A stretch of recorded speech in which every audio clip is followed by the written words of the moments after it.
Hiya, Martin here. In this week's video I am looking at turning a double-sided spinning top arena. And it's not as easy as it looks. Playing the game, that is. Oops. I can do it. So, to get started, we need a blank of beech in this case. About 10 inches is good, 10 by 2, 10 by 3, something like that. This is a piece of, well, it's 10 by 2.5 actually. I made one of these just before Christmas and it was so much fun to play, particularly after a couple of drinks. So one side is going to be easy, the other side in this version of the game is going to have a pillar with a platform on the top, and you've got to spin the spinning top on the platform. It's going to be really good fun. Right, let's get started. So the first thing to do is to get the blank round and work on the edge of the arena.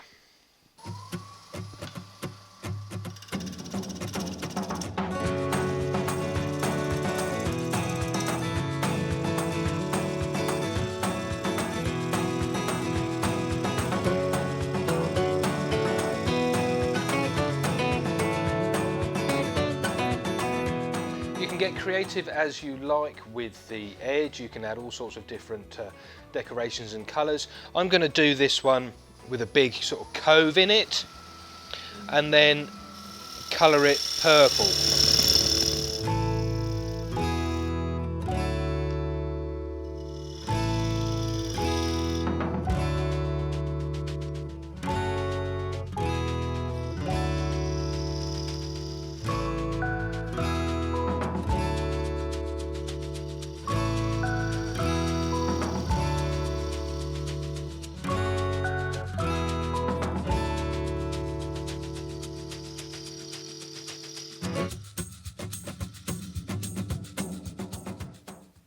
So I've put a little chamfer on each side as well, just to add a little bit of extra interest to the piece. And now I need to sand it down. I'm going to sand just this bit and the two chamfers before we start working on the first playing surface.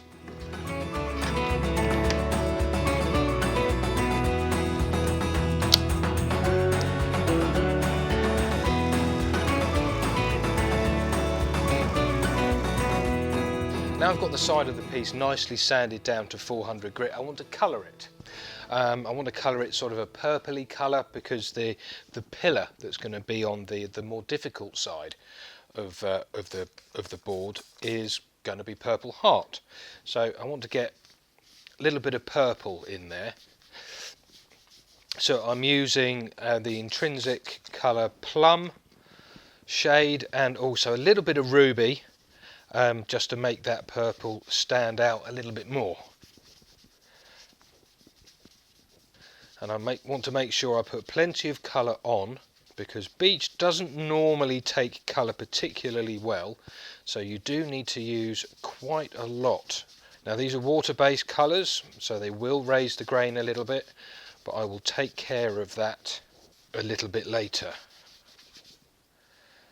So we're putting the colour on now, before we cut the actual sort of the game surfaces, to make sure that we get a nice crisp line where the colour ends and the board sort of starts. So I'm just giving the colours a little bit of a hand to dry off using a hot air gun, and as I mentioned, being water based, those colours do raise the grain a little bit, not very much. But just a little denibbing with some paper towel will sort that problem out quite quickly. And then we can think about applying sanding sealer. Now I am going to be finishing the edge of this first, because a little bit later on we need to reverse mount this into some coal jewels, which means we won't be able to finish it as easy later on. So I'm going to use some sanding sealer. I'm going to use Hampshire Sheen's cellulose sanding sealer.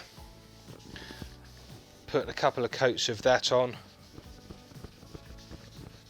just to seal those colours in and make sure that we've got a nice surface to put our finish on. So I'm going to wait for this to dry before putting on another coat, and then after that we'll be ready to put on our finish. Right, so there's I think it's 3 coats of sanding sealer on there, and I'm just making sure that I can see it smeared on the surface, which is precisely what I'm looking for. And then with the lathe spinning, I can just give that a little burnish just to smooth it down a little bit. You could also denib it with a 3M pad or something like that if you want to. And then that, as you can see, it's got a really nice shine to it already. It's a little bit patchy, which is absolutely perfect. But now I can put on a couple of coats of Hampshire Sheen high gloss wax. And I'm going to put it on nice and evenly all over the surface with the lathe stationary. You could do it with the lathe running if you want to. And then with a clean piece of towel, I'm going to give it a little buff up.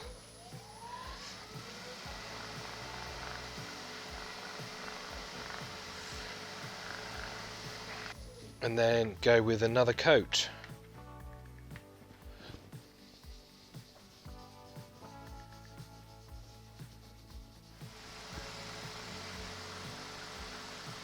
And then when it's buffed, we can move on to turning the first of our game surfaces. Right, so with the tool rest in front of the face here, I want this side to be the more difficult playing surface, where the pillar is going to go. And I want this one to dive in with a little flat surface at the bottom where we can put the pillar when we start to play the game. So where I've got the edge here that we coloured earlier, I want to make sure that I get a nice clean cut there. So I'm going to edge my way back to it. So about there. That looks good. And then I'm going to work my way back just like I would do if I was turning a bowl.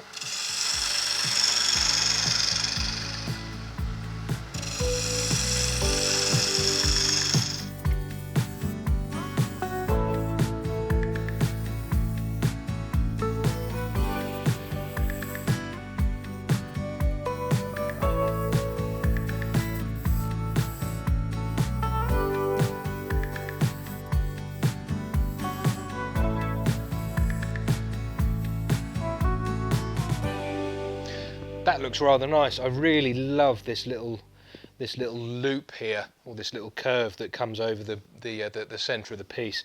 So I just need to flatten off the bottom there and drill a hole that's going to accept the spigot that's going to be on the bottom of the pillar.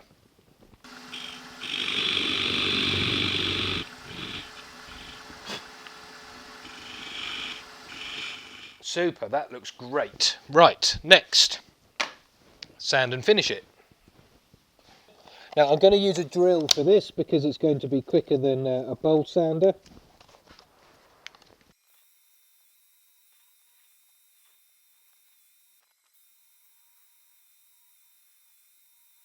Okay, part way through the sanding of this side, I noticed that there was a bit of an inclusion there, a bit of a hole.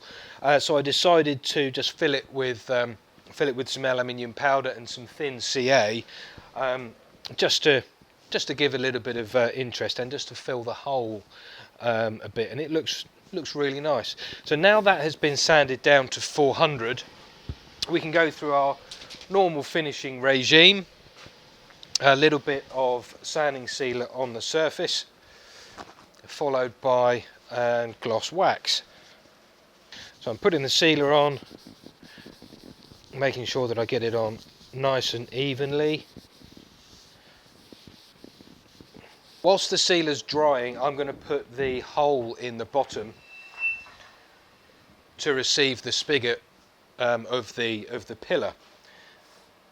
Now, it's not going to be glued in because we want to be able to remove the pillar to turn over and play on the easier side of the board.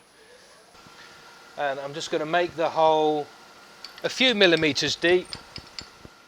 Right, that's 12.6 mil deep, so that's fine. So I can do a 10 mil spigot on the pillar.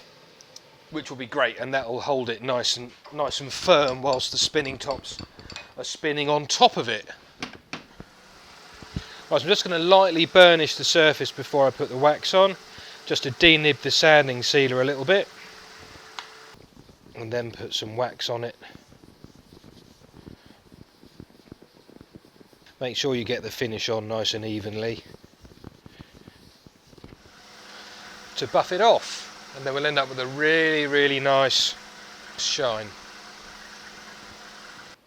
Yeah, super duper. Right, I've now got to get the coal jaws onto the chuck so we can reverse mount this and turn the easy side. So there are the coal jaws fitted to the lathe, and to protect this surface I'm going to put a little bit of kitchen towel behind the piece when it locks, just to protect it against the aluminium of the jaws, and then close the buttons down nice and tightly and give it a little pull just to see if it will come out. But I'm not going to turn this as it is because it's not ideal. So I'm going to use the tailstock for a little bit of support. Now it's important that you do not go over the recommended maximum speed for the jaws, which in this case is 600 RPM. So this surface I want to be much shallower, so it's much more of a shallow dish rather than diving in, and that'll make for an easier surface for the spinning tops to spin on. But I do need to make sure that I get rid of the what are they called? Screw holes. So I've got the lathe going at 400 odd RPM, and just the same as we did before, I'm going to make sure that I catch the edge of the colour to make a nice crisp edge.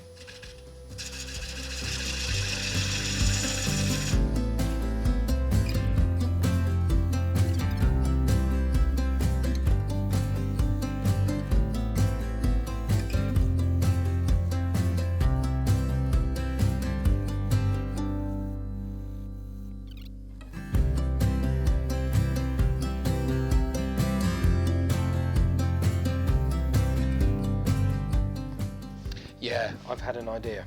Now, just like when you take off a tenon from the bottom of a bowl, there will come a time where you need to remove the tailstock. So that's what we've done now, and we've got to take extra special care not to jump the piece out of the lathe, which is one of the reasons why the lathe is running quite slowly. So I'm going to really carefully take off this little spigot.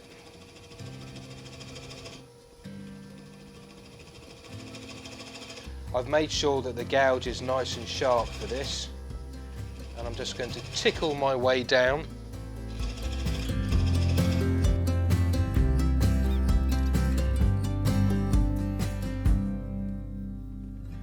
There, that works. That looks great, but we've still got the 6 holes from the faceplate. But that's not going to worry me, because here I have some brass round head screws and also some, I think they're iron, don't know what they are, but I've got some screws here which I will put in there when we have finished sanding it off and finishing it, and I think that will add an extra little element to the gameplay, make it a little bit more tricky but not impossible. Here's one of the screws I'm going to put in, but the hole left from the screw of the faceplate isn't long enough to accept the screw, and it's not quite wide enough either. So I've taken a drill bit and I've just marked off with a piece of tape the correct depth of the screw, and I'm going to go around each of the holes now and just drill down to that depth.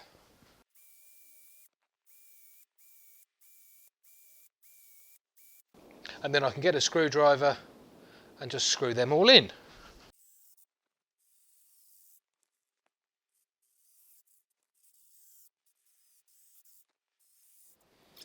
And there's our 2 playing surfaces. Very happy. Great. So I've mounted the purple heart between centres now, and it measures roughly 1 by 4 inches, which is about 25-26 mil by about 100, something like that. And I've got to get it round and put a tenon on one end, ready to go into a little set of jaws.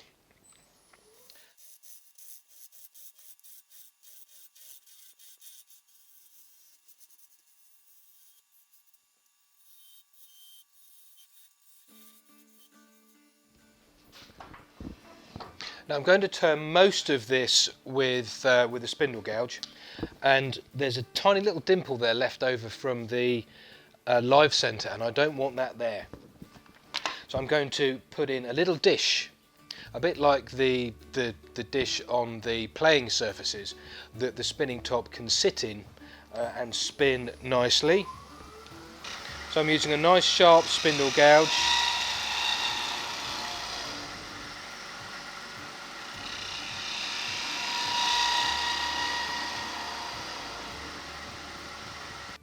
Now I want to use the Lathe centre here just to support this, but I don't want to put a point in it. So I'm going to finish that off first, just sand that down to 400, and then bring something up to support that. I'm not sure what it'll be yet, we'll see. So here's my little support idea. It is just a piece of really tightly folded up kitchen towel, and all it needs to do is just stop the piece from flexing. Now the column itself doesn't need to be particularly ornate where it sits in the bottom of the playing surface, or this side of the board. So this is a little bit like a finial, I guess.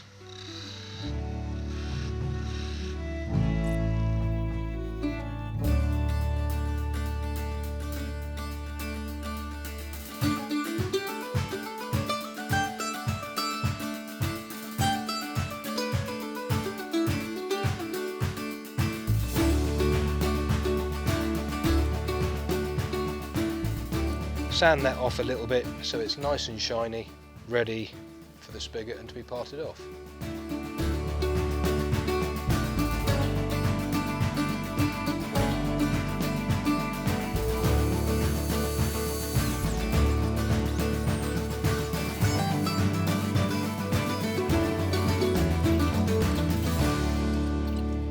So there's the hole in the bottom of the playing surface, and there's the spigot.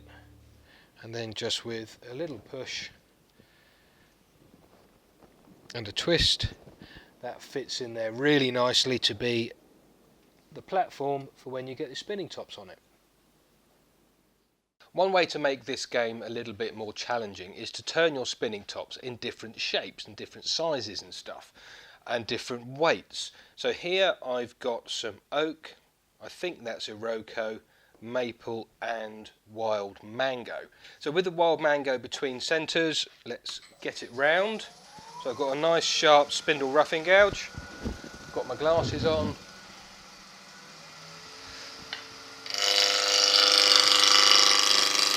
I've never turned mango before.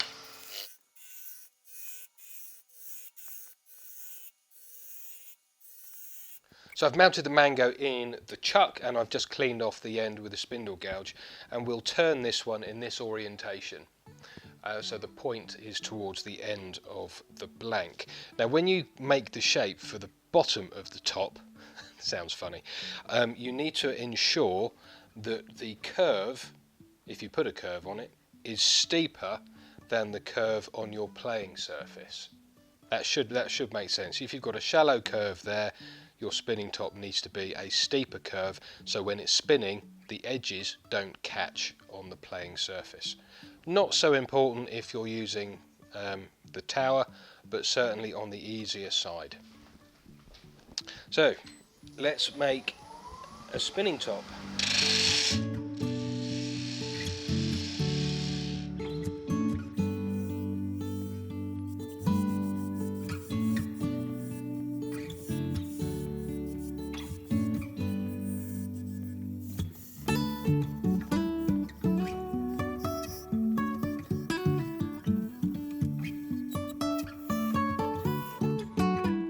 Now, one of the great things about turning them this way is that as you take away the wood to form the handle, you automatically form the bottom of the next spinning top if your blank is long enough, which is great. So I'm happy with that. That's a nice length, and now I can sand it off and finish it. It's been sanded down to 400, and I'm going to put one coat of sealer on it, give that a little spin to help it dry off. And then, just to accentuate the colour a little bit, I'm going to rub a little bit of gold wax into it. So that'll sink nicely into the end grain. And give that a little spin. And the wax will give it a nice shine. Yeah, very nice. Now we can make that even shinier if we use a Canuba wax stick.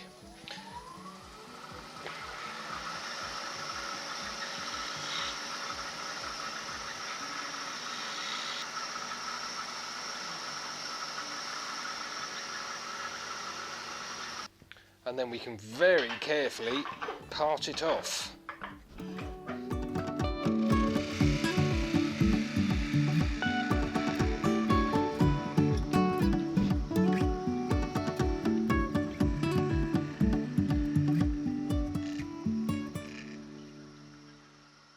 So there it is, there is our very shiny spinning top. These are such great fun, they're also really good for colouring. And on the lathe at the minute I've got the maple, and this one I'm going to do really quite tall, just to see how tall I can go and still have it spin.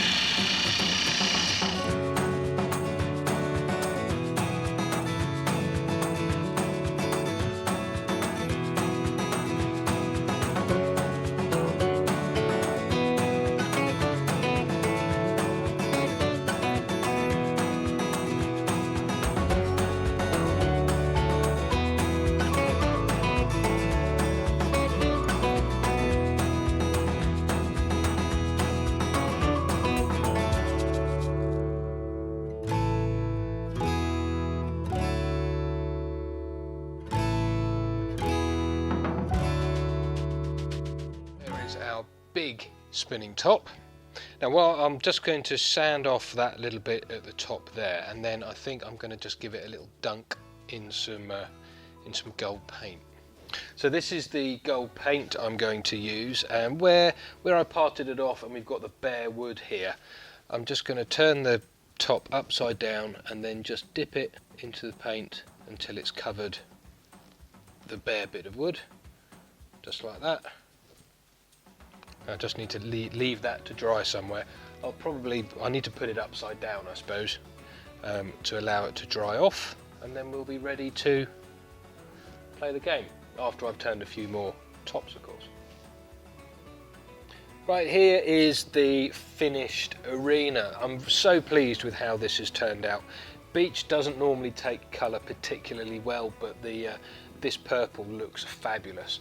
This is the easy side of the game, and the spinning tops spin really nicely on the easy side, which is part of the game. And then if we flip it over and put the column in there like that, you've got to be really accurate with how you spin it. There we are. That works. Right, thank you very much indeed for watching. I hope you found the project of interest, and you might even have a go at doing something like this yourself.